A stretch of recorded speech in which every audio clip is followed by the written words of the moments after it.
India और China के बीच continuously tension चल रहा है। लद्दाख में गलवान वैली में तनाव हो चुका है। अगस्त से खबरें आ रही है कि इंडिया और चाइना के बीच फिर से तनाव बढ़ रहा है। तो इस सब के बाद एक चर्चा छिड़ चुकी है कि क्या चाइना इंडिया के नॉर्थ ईस्ट में दखल दे रहा है या नहीं। अंत में खबर आई है कि इंडिया ने चाइना को ऑलरेडी एक कंप्लेंट रजिस्टर की है कि China is helping Paresh Barua.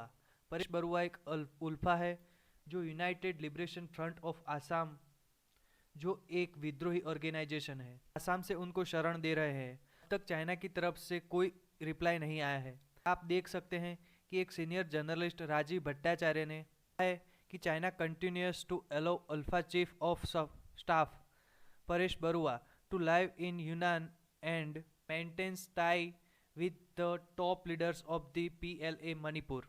इससे साफ जाहिर हो रहा है कि चाइना पहले से ही नॉर्थ ईस्ट में दखल करता आ रहा है। ये सब इसलिए हो रहा है कि हाल ही में जुलाई 2020 में एक जॉइंट अटैक हुआ था चंडेल जिला मणिपुर में। तो ये अटैक किसने किया था? Manipur Naga people's front, MNPF, revolution people front and ULFA के मिलकर अटैक किया था, जिसमें हमारे असम राइफल्स के 4 जवान शहीद हो गए। इसके बाद इंडिया ने चाइना को भी किया था और हमारे प्रधानमंत्री की तरफ से एक स्टेटमेंट भी आया था कि the era of expensism is over. अगर आप कुछ न्यूज़ रिपोर्ट देखेंगे या रिसर्च पेपर देखेंगे तो हर जगह आपको यही मिलेगा कि China involve in north east. तो चलिए देखते हैं कि चाइना इंटरफियर क्यों करता है नॉर्थ ईस्ट को। इसके 2 रीज़न है। पहला कि इंडिया सपोर्ट करता है तिबेटियन गवर्नमेंट और दलाई लामा को। 1959 में हम दलाई लामा और उनकी गवर्नमेंट को सपोर्ट कर रहे हैं। ये government in excise is at the Dharamshala only. इसके सिवा चाइना का उद्देश्य है कि वो इंडिया चाइना के रिलेशन में अपर हैंड मेंटेन कर के रखे। और दूसरे एंगल में देखें तो चाइनीज़ फिलोसोफर सांजू की आर्ट ऑफ वॉर बुक में क्लियरली ये लिखा गया है कि अगर आप लड़ रहे हैं तो एक साथ बहुत सारे फ्रंट से लड़ो, जिससे आपके दुश्मन को जल्दी कमज़ोर कर सको। चलिए देखते हैं कि चाइना कैसे इन्वॉल्व है नॉर्थ ईस्ट में। चाइना 3 तरह से ये इंटरफेयर कर रहा है। सबसे पहले 1964 से 1967 में काउंसिल बनी, तब उनके लीडर्स को चाइना ने शरण दी हुई थी। तब ये सब चाइना के यूनान प्रोविजंस में थे।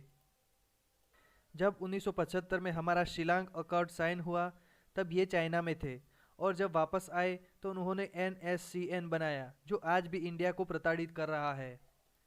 इसके अलावा चाइना ने इनडायरेक्ट सपोर्ट भी दिया हुआ है।